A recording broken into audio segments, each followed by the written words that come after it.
करेंगे।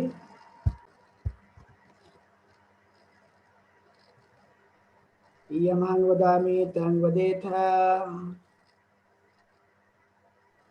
नमो तस्स भगवतो अरहतो सम्मा सम्बुद्धस्स।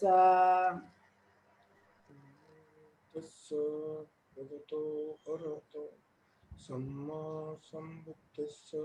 नमो तस्स भगवतो अरहतो सम्मा सम्बुद्धस्स।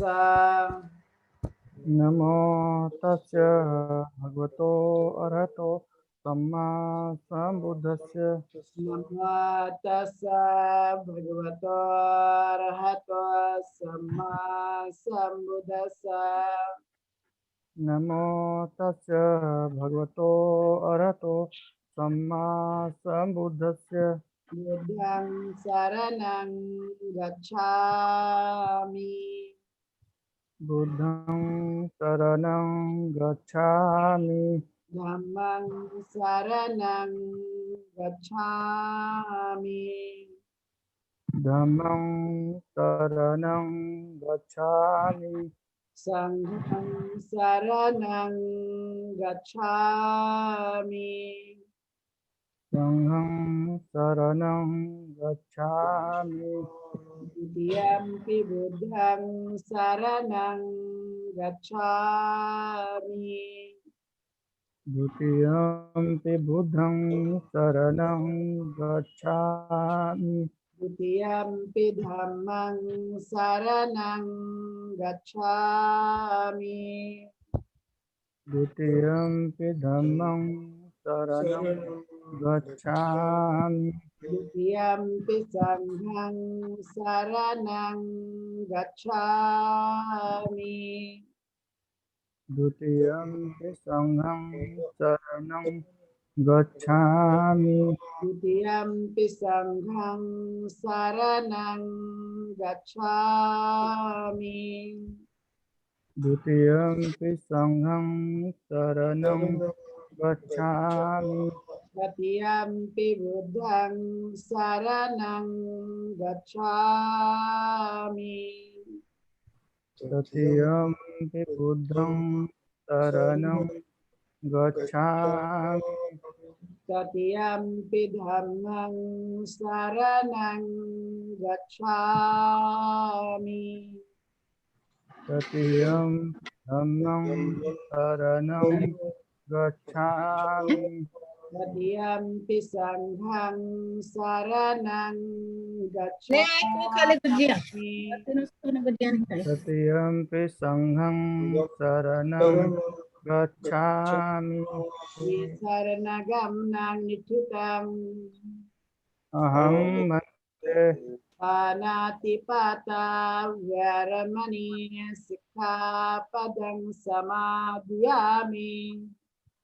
पानातिपाता वैरमणि सिक्खापदं समादयामि। अदिन्नादाना वैरमणि सिक्खापदं समादयामि। अधीनदाना वैरमणि सिक्खापदं समादयामि।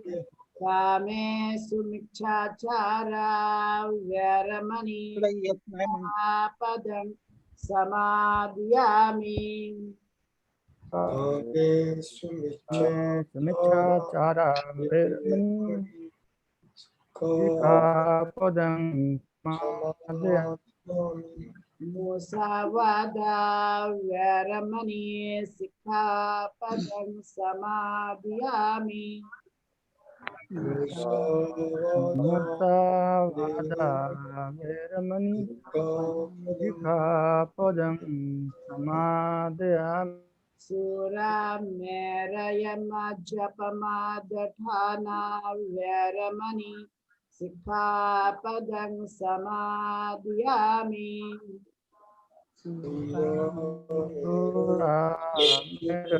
मज्ज समादठाना वैरमणि सिक्खापदं समादयामि। इमानि पञ्चसिक्खापदानि सिक्खापदानि शील न सुगतियन्ति शील न भोज संपदा शील न निभृतिं यन्ति तस्मा शीलं विशोधयेति।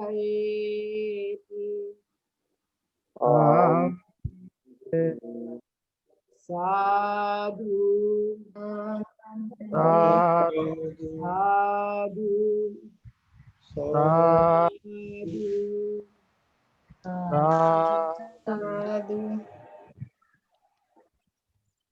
तो पहले एक सूचना की मैं सब लोगों को कर दूंगा, ताकि यदि आप लोगों को किसी को भी यदि बीच में बोलना हो या अपनी बात रखनी हो तो आप लोग अपने स्पीकर को ऑन कर सकते हैं और अपनी बात एक एक करके रख सकते हैं। तो जैसे कि लास्ट टाइम में ये शैला शंकर की तरफ से ये बात पूछी गई थी कि महिला सशक्तिकरण में हम जुड़ना चाहेंगे, लेकिन उससे पहले हम उसके बारे में जानना चाहते हैं। तो आज मुझे लगता है कि उसके बारे में हमने आपको बताऊंगा। दूसरा कि महिला सशक्तिकरण के इस विस्तार की दृष्टि से आज का एक और एजेंडा होगा, और दूसरा 14 अक्टूबर और 25 अक्टूबर और जो रविवार का हम लोग हर साप्ताहिक कार्यक्रम चला रहे हैं, ऐसे 4-5 एजेंडे पर हमारी आज की चर्चा होगी और उसको हम धीरे धीरे सबकी सहमति से ठीक करने की कोशिश करेंगे। तो जैसे कि हम जानते हैं कि बहुत सारे लोग जानते हैं इस बारे में कि महिला सशक्तिकरण संघ का जो उद्देश्य है या उसका जो काम है और उसको कब बनाया गया। तो हम लोगों ने 16 अक्टूबर 2016 को हम लोगों ने एक महिला सशक्तिकरण संघ पर एक कार्यक्रम आयोजित किया था, और उसमें काफ़ी बाहर प्रदेश की महिलाओं को हमने एक प्रकार से वक्तव्य रखने के लिए बुलाया गया था और उन्होंने अपनी बात को भी रखा था। अंतिम में ये निष्कर्ष निकल कर आया कि आज भी देश के अंदर में बहुत सारी महिलाएं सामाजिक, धार्मिक, शैक्षणिक, आर्थिक और राजनीतिक और सांस्कृतिक रूप से काफ़ी पिछड़ी हुई महसूस होती है पुरुषों की तुलना में। ये उतनी ही सही बात हमें नजर आई हर प्रदेशों में देखने के बाद। तो हमने उस समय ये निर्णय लिया कि हमने महिला सशक्तिकरण संघ का निर्माण करना चाहिए। अब वो उस समय हमने सिर्फ कहा था और बाद में उसके बाद हमने एक और भी मीटिंग बुलाई और मीटिंग बुला करके सबके सामने ये प्रस्ताव रखा कि हमने ये ऐसा संघ बनाकर इस काम को करना चाहिए या नहीं करना चाहिए। तब उसमें बात सामने आई कि हाँ जरूर इस काम को करना चाहिए। और तब हमने नवंबर के महीने में मान लिया 26 नवंबर को हमने इसका निर्माण किया, और इसलिए 26 नवंबर को हम लोग इसका स्थापना दिवस मानते हैं। तो इस तरह से हम लोगों ने नवंबर के महीने में इस महिला सशक्तिकरण संघ का निर्माण किया, और उसके पहले से भी बहुत सारे काम शुरू थे और बाद में हमने इस के तहत ही हमने सारे कार्यक्रम आयोजित किए। यानी जहाँ पर भी कार्यक्रम आयोजित करते थे तो महिला सशक्तिकरण संघ के बैनर के तले ही हम लोग, चाहे वह धर्म दीक्षा हो, चाहे फिर वह बच्चों के एजुकेशन के लिए कार्यक्रम चला रहे हो, चाहे फिर वह गरीबों के लिए कार्यक्रम चला रहे हो, या फिर सांस्कृतिक या धार्मिक या अलग अलग तरह से आर्थिक रूप से इवन हम लोगों ने अपने कार्यक्रम को चलाने की उस समय से कोशिश की है अभी तक के। तो ये बात सामने आई कि महिलाएं बहुत सारे कार्य क्षेत्र में काफी पीछे रह जाती है पुरुष की तुलना में। ये बहुत बार देखा गया। अब वो देखने के बाद में कि क्या महिलाओं को ये सब कुछ आगे बढ़ाने की नीतियों को उन्हें बढ़ाने के लिए ये ऐसा कुछ कार्यक्रम चलाया जाना चाहिए। इस भावना के साथ में हमने इस कार्यक्रम को चलाया और तब से लेकर आज तक हमने बहुत सारे प्रोग्राम को चलाने की कोशिश की है। तो जैसे हमने पहली बार एक प्रकार से गरीब बच्चों को लिया था, झुग्गी झोपड़ियों के बच्चों को, और हम लोगों ने वहाँ पर कोई जानते नहीं थे कि यहाँ पर झुग्गी झोपड़ियाँ पहले से होगी, लेकिन हम लोग एक दिन सडनली उस एरिया में गए और उस एरिया में हमने देखा कि यहाँ काफी लोग जो हैं दिवाली का त्यौहार बड़े धूमधाम से मनाते हैं, लेकिन अपने बच्चों को एजुकेशन के लिए उस पर कोई भी कार्यक्रम नहीं चलाते। तब हमने वहाँ पर जाकर हर अष्टमी को हम लोग वहाँ जाते थे, और जाने के बाद में हमने उनको पंसील है, गाथाएं है और 1 घंटे का प्रवचन ऐसा कुल मिलाकर उनको शुरुआती दौर पे हमने बताना शुरू कर दिया। और उसके बाद में हमने देखा कि कुछ दिन बाद जो है उनमें काफी कुछ चेंजेस आने लगे। बड़े वो नटखटी बच्चे हुआ करते थे उस समय जब हम शुरुआती दौर पर गए उनको पढ़ाने के लिए। कोई आने के लिए बैठने के लिए कोई भी तैयार होता नहीं था। लेकिन हमने माननीय वानखेड़े जी के घर में थोड़ा एक प्लान किया था उस दिन, और उसके बाद में हमने फिर इस काम को ऐसे ही जाकर जो है करना शुरू कर दिया था। लेकिन बाद में हमने देखा कि जो हम लोग पहले कार्यक्रम चला रहे थे, उस कार्यक्रम चलाने के समय में फिर हम लोग कुछ लोग जो है, जैसे कि वानखेड़े जी है, मिसेस वानखेड़े और विजय सिंधे जी और बनकर जी, काफी सीनियर सिटीजन व्यक्ति है वे, और काफी, और हमारे साथ में कुछ उपासिका है वो साथ में आती थी, और हम बच्चों के लिए कुछ न कुछ सामग्रियां देने की कोशिश करते थे, यानी प्रवचन के बाद में। अब उस प्रवचन को देने के बाद में हमने उनके वहां पर गए और उनको हमने काफी कुछ धर्म की बातें समझाई, और समझाने के बाद में हमने देखा कि वो बच्चे जो बड़े नटखटी थे, स्लम एरिया में रहने वाले, उनको कुछ आता नहीं था, लेकिन हम हर दिन 8 दिन में उनको धर्म की बातें और पढ़ाई के प्रति प्रेरित करने वाली बातों को जब हमने उनके बताया, तो काफी कुछ उन बच्चों में चेंजेस आना शुरू हो गया। फिर कालांतर में जब उपासक उपासिका जब नागपुर में हमें भोजन दान के लिए बुलाया करते थे, तो उस भोजन दान में हम उन बच्चों को भी ले जाया करते थे। तो उसमें सिंधु मैडम है, इन्होंने अपने घर में उन बच्चों को बुलाया था, और उनको बाकी कई प्रकार की सामग्री भी हमने उनको प्रदान की। तो प्रदान करने के बाद हमने ये महसूस किया कि जो बच्चे नटखटी थे, जिनका पढ़ने में मन नहीं लगता था, तो उन बच्चों को जब हमने ये सभी बातें प्रदान करना शुरू कर दिया, तो स्लम एरिया में रहने वाले बच्चों में भी काफी चेंजेस देखे गए। फिर उसके बाद में हमने उनके लिए एक टीचर लगाई, और टीचर जो है वो उनको पढ़ाने का काम करती थी। हर दिन हम उनको इसी महिला सशक्तिकरण के माध्यम से मंथली जो उनका पेमेंट है वो हम देते थे। तो ऐसा लगातार 2 से 3 वर्ष तक वो सतत चलते रहा, और उसके बाद में उन बच्चों में काफी परिवर्तन आया, जिन पे हम लोगों ने काम करना शुरू किया था। इसके बाद हमने सारबी प्रोडक्ट चलाया। सारबी का मतलब है कि सावित्री, रमाई और भीमाई, ऐसा कुल मिलाकर उसको नाम दिया गया। ये भी काफी सक्रिय रूप से उसको चलाया गया, काफी लोगों ने इसमें बढ़ चढ़ कर भाग लिया। ये हमने एक मुहिम चलाई थी आर्थिक क्षेत्र को मजबूत बनाए रखने के लिए, और एजुकेशन के लिए, और धार्मिक कई तरह की चीजों को हमने चलाने की कोशिश की। और ज्यादातर इसमें हमने सक्रिय जो बनाया था वो महिलाओं को बनाया, ताकि वे भी इस काम को करने की कोशिश कर सके, क्योंकि हमने देखा है कि भारत में ज्यादातर लोग उनको सामने आने नहीं देते। क्योंकि हम जानते हैं कि महाराष्ट्र में काफी महिलाएं एक्टिव रहती है, लेकिन अन्य प्रदेश में जब हम नजर डालते हैं, तो मैं सभी की बात तो नहीं कर रहा हूँ, लेकिन ज्यादातर ये बातें देखी जाती है कि वहाँ की महिलाएं इतनी एक्टिव नहीं होती है, चाहे वह पारिवारिक या सामाजिक दबाव या फिर उस क्षेत्रीय दबाव की वजह से। कुछ क्षेत्र ऐसे हैं जहाँ पर इस तरह की चीज नहीं देखी जाती। आज भी भारत में कई जगह की महिलाएं आज भी स्कूटी या कार नहीं चला सकती है। आज भी ये देश में कई स्थानों में इस तरह की बातें है आज भी। तो हमारे मन में ये बातें उत्पन्न हुई कि क्यों नहीं हम लोग जगह जगह जो है इस काम को किया जाए, ताकि महिलाओं को शिक्षित करने की हर तरह से हम योजना बनाकर उन्हें प्रशिक्षित करेंगे, और उन्हें अवसर प्रदान करेंगे, ताकि वो हर क्षेत्र में आगे बढ़ सके। तो ये मुहिम हमने चलाई, काफी लंबे समय से हम लोग इसको चला रहे हैं।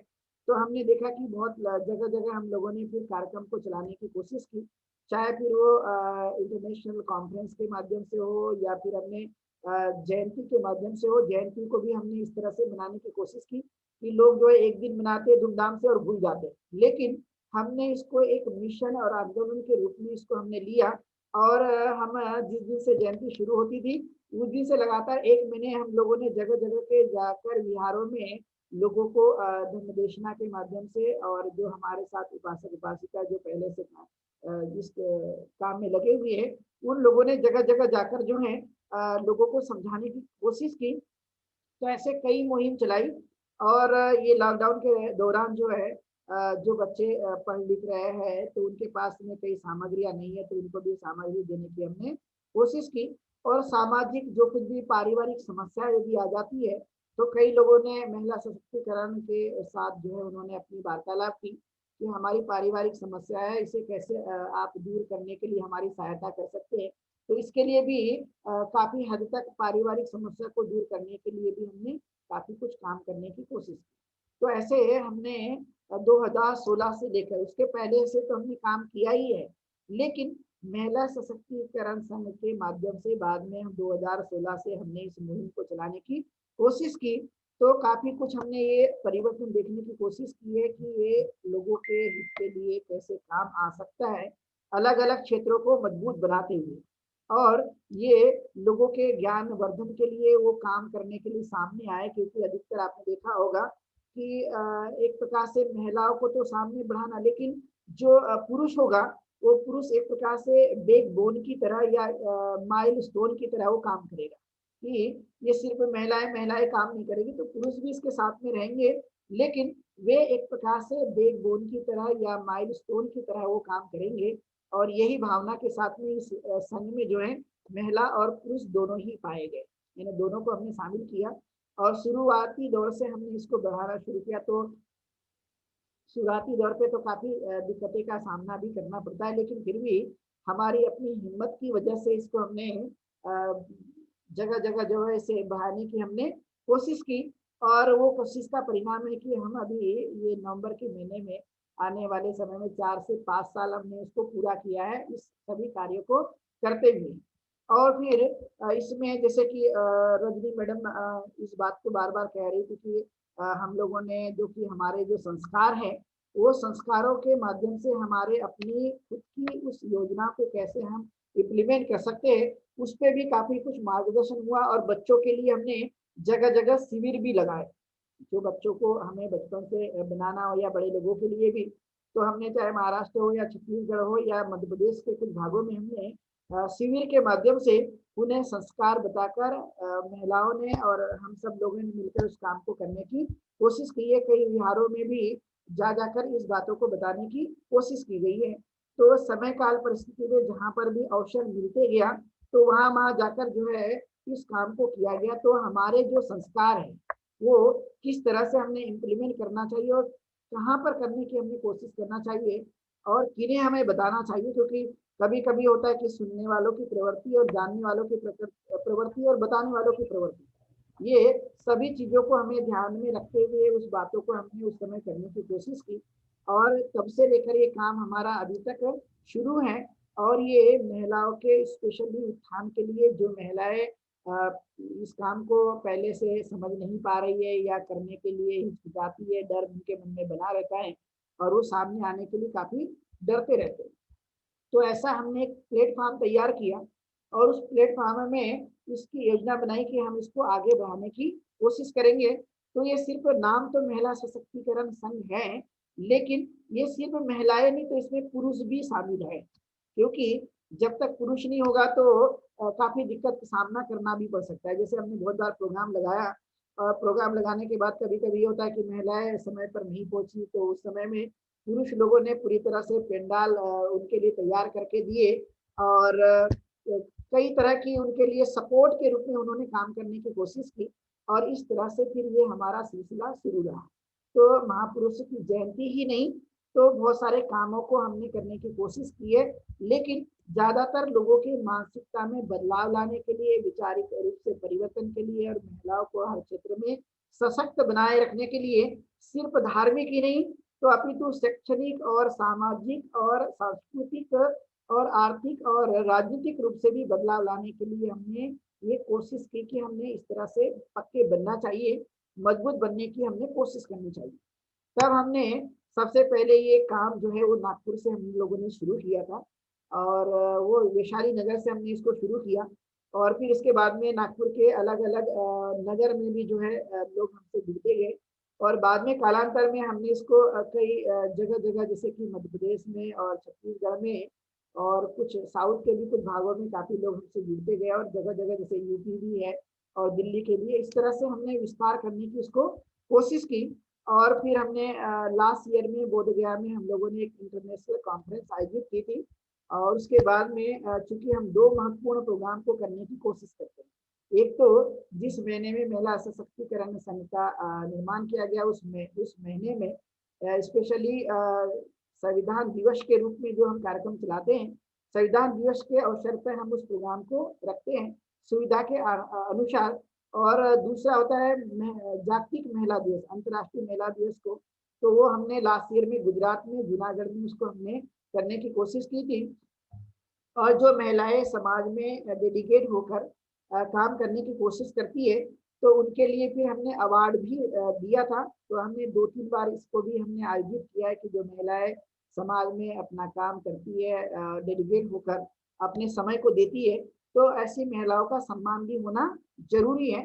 तो इसलिए हमने लास्ट ईयर में भी हमने एक बोधगया के प्रोग्राम में हमने एक अवार्ड दिया था अनागारिक धर्मपाल के, जो कि पाली और बुद्धिज्म को बढ़ाने के लिए बालचंद्र खांडेकर जी ने जो काम किए थे, तो उनके लिए भी हमने दिया था। और फिर महिलाएं जो कि जगह जगह काम करती है अलग अलग क्षेत्रों में, चाहे वो शैक्षणिक क्षेत्र हो, चाहे वो आर्थिक क्षेत्र हो, या फिर संगठन को बढ़ाने के लिए अपनी भूमिका क्यों न रखती हो, तो अलग अलग क्षेत्रों में काम करने वालों को भी हमने ये अवार्ड दिया था। तो इस तरह के हम लोगों ने कार्यक्रम को चलाने की कोशिश की।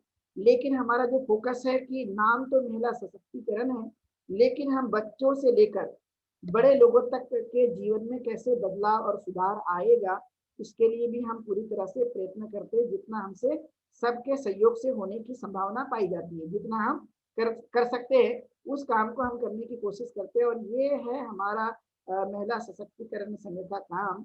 और इस तरह से हम उस सभी कामों को करने की कोशिश करते हैं। काफी लोग अभी जगह जगह बहुत सारे लोग इच्छुक है कि हम लोग जुड़ना चाहते हैं, तो उन्हें हम लोग जोड़ने की कोशिश करेंगे, चाहे वो भारत के किसी भी इलाके में रहने वाले लोग हो। और इसमें सिर्फ महिलाएं नहीं तो पुरुष को भी हमें शामिल करना है, क्योंकि पुरुष बहुत सारी चीजों के लिए मददगार साबित होते हैं, इसलिए हमें उस चीजों को भी करना बहुत जरूरी माना जाता है। तो ये काम हम करने के लिए तत्पर है। तो मैंने आपको संक्षिप्त में महिला सशक्तिकरण की बातों को बताने की कोशिश की। इसमें एक बात होता है कि बिना फंड के या बिना पैसे के या आर्थिक चीजों के संघ को सर्वाइवर करना काफी मुश्किल होता है, क्योंकि उससे हम आगे नहीं बढ़ सकते। तो हमने हर महीने के लिए जो भी सभासद या जो भी सदस्य बनते हैं, उनके लिए हमने 100 रुपए रखा हुआ है कि हर महीने 100 रुपए आपको देना होगा। अब ये एक साल में एक बार पूरे दे दो 1200, या फिर आप अपने अनुसार सुविधा के अनुसार दीजिए। एक महीने में सिर्फ 100 रुपए देने की बात कही गई, और वो बहुत सारे लोग जो है इस फंड को एक आर्थिक सहयोग के रूप में या अपनी मेंबरशिप के रूप में एक साल का 1200 रुपए देते। तो ये इस तरह से हम इस पैसे से, चाहे फिर वो गरीब बच्चों के लिए एजुकेशन की समस्या को लेकर उनके हमें सहयोग करना, या कई प्रकार के जो कुछ भी हम एक्टिविटीज चलाते हैं उसके माध्यम से हम इन पैसों को व्यय करने की या उन पर खर्च करने की हम कोशिश करते हैं, जो आप लोगों के माध्यम से जो 100 रुपए इकट्ठा किया जाता है। फिर इस बार ये हुआ था कि लॉकडाउन के समय में हमने देखा कि बहुत सारे जो गरीब लोग हैं, वो गरीब लोगों की जो हाथ मजदूरी करते थे, डेली रूटीन में जो उनका काम था वो काफी बंद हो गया इस लॉकडाउन के कारण में। अब हमने ये देखा कि उनको उस समय तो बहुत सारे जो लोग हैं वो कहीं ना कहीं खाना या उनके लिए अनाज की सामग्रियां प्रदान करते। तो हमने थोड़ा उनसे थोड़ा डिफरेंट सोचकर ये दिमाग लगाया कि अभी तो ये लोग इनको खाना दे रहे हैं, ये सर्वाइवर कर लेंगे, लेकिन इनके बच्चों का जब पढ़ने का समय आएगा तो आने के बाद में वे लोग जो हैं कैसे अपने बच्चों को सामग्री प्रदान करेंगे।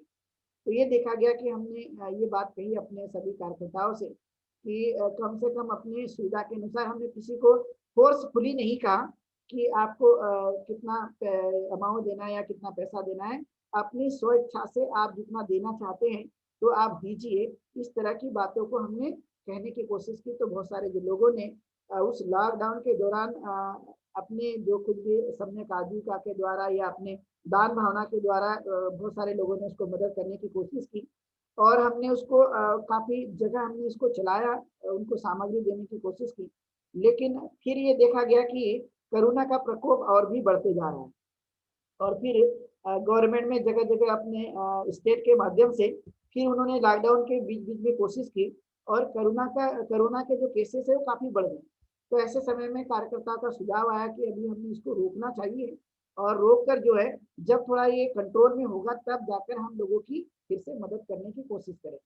तो इस तरह के सुझाव के बाद हमने उसको थोड़ा रोक दिया, और रोक देने के बाद में फिर से जब ये थोड़ा नॉर्मल होने लगे, जब लोगों का थोड़ा डर खत्म हो जाए या फिर ये कोरोना की महामारी थोड़ी कंट्रोल में आ जाए, तब फिर से हम उनको, उन बच्चों को उन मदद वो सभी मदद करने की हम कोशिश करेंगे, ताकि वे बच्चे जो है, जो माता पिता के ऊपर में अतिरिक्त बोझ अभी आ रहा है, जैसे आपने देखा होगा कि वो खुद ही भोजन पानी के लिए काफी तरसते रहते, क्योंकि जब रोजगार नहीं होगा, उनको ये समस्या जब आ रही थी, तो ऐसे समय में बहुत सारे जो लोग हैं उनके जॉब छूट गए और उनके बच्चों का जो स्थिति है वो खराब नजर होते हुए हमें दिखाई दी। और इसलिए इस भावना के साथ में हमने उनको मदद करने के लिए कोशिश किया। तो ये हमारी कोशिश तो उनके लिए जारी रहेगी, जैसे हम लोग ये कोरोना का जो असर है लोगों से कम होते हुए नजर आएगा, और लोग कार्यकर्ता जो हमारे हैं वो यदि उनके मन से थोड़ा डर निकल जाएगा, क्योंकि हम नहीं चाहते कि एक व्यक्ति के कारण दूसरों को कोई समस्या निर्माण हो। ये इससे भी हमने बचे रहने की कोशिश करना चाहिए, जो बहुत ही जरूरी है। तो इस तरह के हमारे इस संघ की गतिविधियों को हमने अंजाम देने की कोशिश की है लंबे समय से, और हमारे सभी कार्यकर्ता काफी डेडिकेट होते हैं और एक स्थान से दूसरे स्थान के लिए भी प्रचार प्रसार के लिए भी जाते रहते हैं। यदि चाहे वह कोई भी एरिया हो, यदि वहां पर लोगों ने आमंत्रित किया और उन्हें बताया तो वहां जाने की कोशिश कर रहे। यदि लोगों ने नहीं भी बुलाया, हमें लगता है कि लोगों ने नहीं भी बुलाया, तब भी हम उस एरिया में जाकर काम करने की कोशिश करते हैं। दो बातें हम करते हैं, एक तो प्रायोजित, जो पहले से प्रायोजित किया गया है, और बिना प्रायोजित, यानी हमें नहीं भी किसी ने आमंत्रित किया लेकिन फिर भी हम जाकर वहां पर काम करने की कोशिश कर सकते हैं। और एक ऐसा होता है कि वहां के कार्यकर्ताओं ने लोगों को बुला लिया, लोगों को बुलाने के बाद में लोगों को इकट्ठा किया तो इन्हें हमें कुछ न कुछ बातें बताई जाए। ये सभी बातों पर हमने जोर देने की कोशिश की, और ये बातें हम लोगों ने उस समय से शुरू किया है। तो ये हम करते आ रहे इस संघ का एक महत्व है। अब मैं थोड़ा सा ब्रेक लेना चाहूंगा, 1 मिनट का, आप लोग थोड़ा इंतजार कीजिए। 10 मिनट।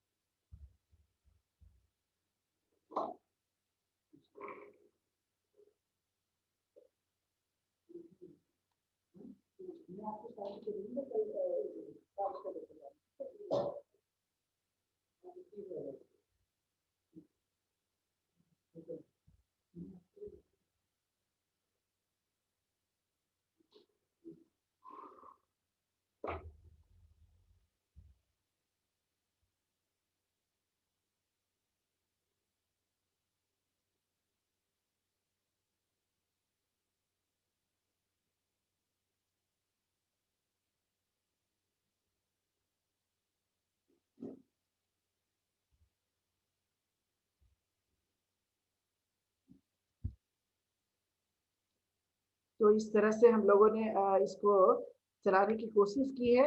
लगातार इस पे हम लोग लगे रहते हैं कि लोगों में चेंजेस आए, परिवर्तन आए, और लोग इस तरह से काम करने की कोशिश करें। जो अवसर महिलाओं को नहीं दिया गया है, तो उसके माध्यम से हम लोग कोशिश करेंगे जितना हमसे हो सकेगा कि वो एक प्रकार से काम करने के लिए सामने आए। कहने का मतलब है, सशक्त बनाने का जो हमारा हेतु है, वो हेतु ये है कि हमने एक प्रकार से काम को आगे बढ़ाने के लिए उन्होंने सामने आना चाहिए।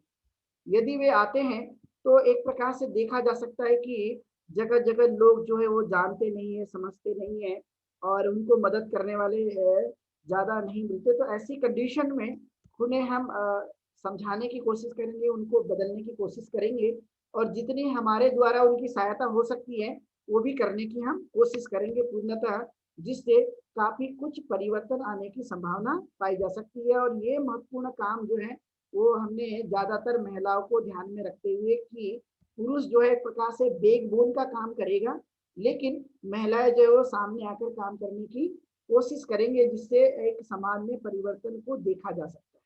और इस आधार पर देखते तो हमारे पास काफी बड़ी टीम है जो सक्रिय रूप से इस काम को करने के लिए सदैव ही तैयार रहते हैं। और वो तैयार रहते हुए वे कहीं पर भी, आप भारत के किसी भी कोने में यदि बोलेंगे कि काम करने के लिए जाना है या आना है, तो वे सब लोग रेडी रहते हैं। और जब तक एक बड़ी टीम नहीं होगी तब तक उस काम को लोगों तक पहुंचाना काफी मुश्किल होता है। और इसलिए हमने समय समय पर ये भी कोशिश की है कि हम कम से कम प्रशिक्षण के माध्यम से उस कार्य को आगे बढ़ाने की हम कोशिश करेंगे, जिससे हम इस काम को आसानी से कर सकते हैं। तो ये था जो मैंने आपको संक्षिप्त में महिला सशक्तिकरण के बारे में बताने की कोशिश की, क्योंकि हम जानते हैं कि यह एक काम जो है वो डिफिकल्ट टास्क होता है, हर चीज को शुरू करना और उसको अंजाम तक पहुंचाना। ये दोनों ही बातें बड़ी महत्वपूर्ण होती है, क्योंकि कभी कभी आपने देखा हो कि काम शुरू होता है और काम शुरू होने पे कभी कभी तबाही होने की संभावना पाई जाती है, नष्ट हो जाता है, और जो उद्देश्य है उससे काफी लोग भटकने की भी संभावना पाई जा सकती है।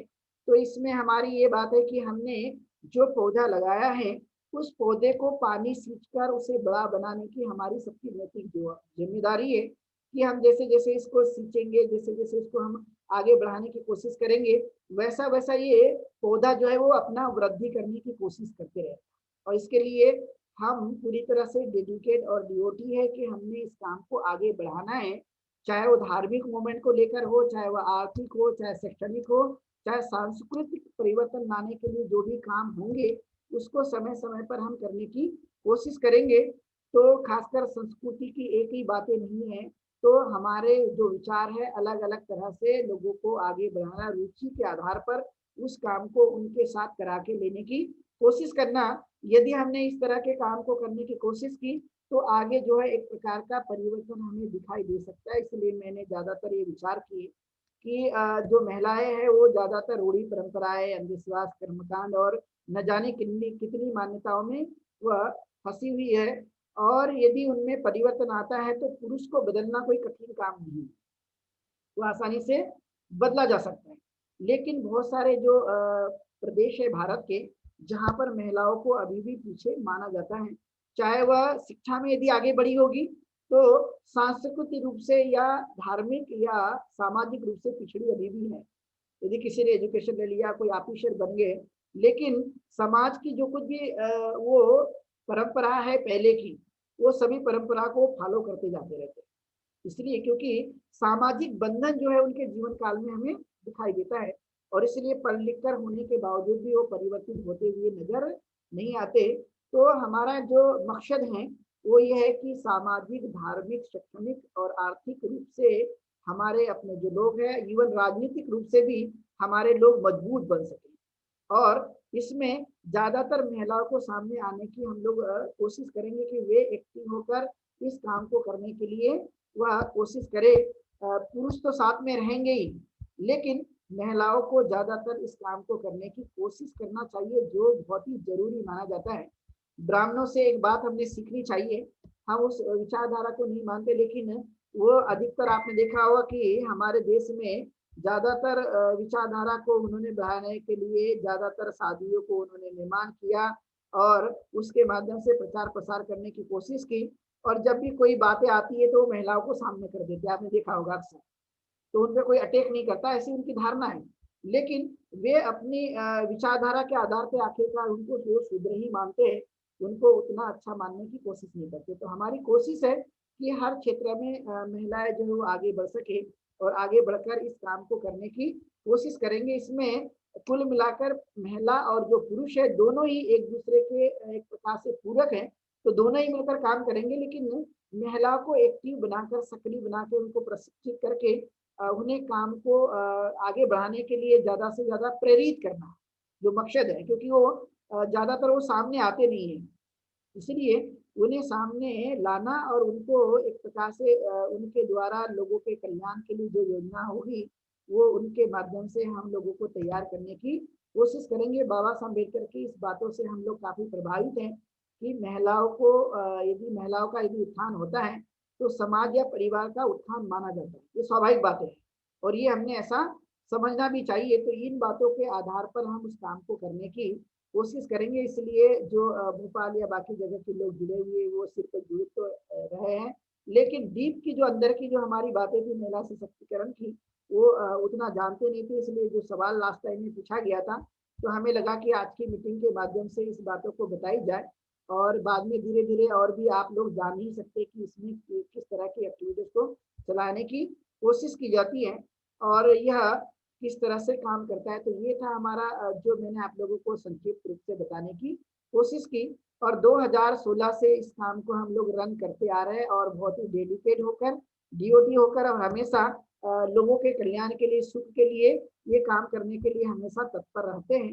जो भी हमसे होने की संभावना पाई जाती है हम पूरी तरह से काम करने के लिए तैयार हैं कि हम इस काम को आगे बढ़ाएंगे। जो भी हमसे जुड़ते जाएंगे उन लोगों के लिए हम और उनके माध्यम से जो कुछ भी समाज है उनमें परिवर्तन लाने के लिए हम सदैव ही प्रयत्नशील बने रहेंगे, लेकिन हमें काम करने में ज्यादा विश्वास है, जिससे ही परिवर्तन आ सकता है। यदि काम नहीं किए तो परिवर्तन की कोई संभावना नहीं आती। इसलिए बेसिक रूप से मानसिक बदलाव के लिए हमें कार्यों पर ज्यादा जोर देने की जरूरत है। जब मानसिक रूप से ज्यादातर बात को हम आगे बढ़ाते हैं तो उसमें बदलाव आता है और वो एक प्रकार से स्थायी परिवर्तन होता है, और उसे हमें मजबूत बनाने के लिए काम करते रहना चाहिए। तो ये बच्चे हो चाहे वो बड़े लोग हो, वो सब लोगों के लिए एक प्रकार की नीतियों को बनाना, और हमारे लोग जो भी प्रशिक्षित होंगे उनको फिर जगह जगह जो है वो खुद भी अपने माध्यम से कार्यक्रम लगा सकते हैं, और लोग भी उनके लिए कार्यक्रम के लिए तैयारी करके एक प्रकार से उनको लोगों को समझाना, जिससे उनके मानसिक परिवर्तन को एक दिशा मिल सकती है। तो ये हमारी महिला सशक्तिकरण की बातें हैं। तो हम लोग एक छोटा सा ब्रेक लेंगे और ब्रेक के बाद हम अपनी मीटिंग को कंटिन्यू करेंगे।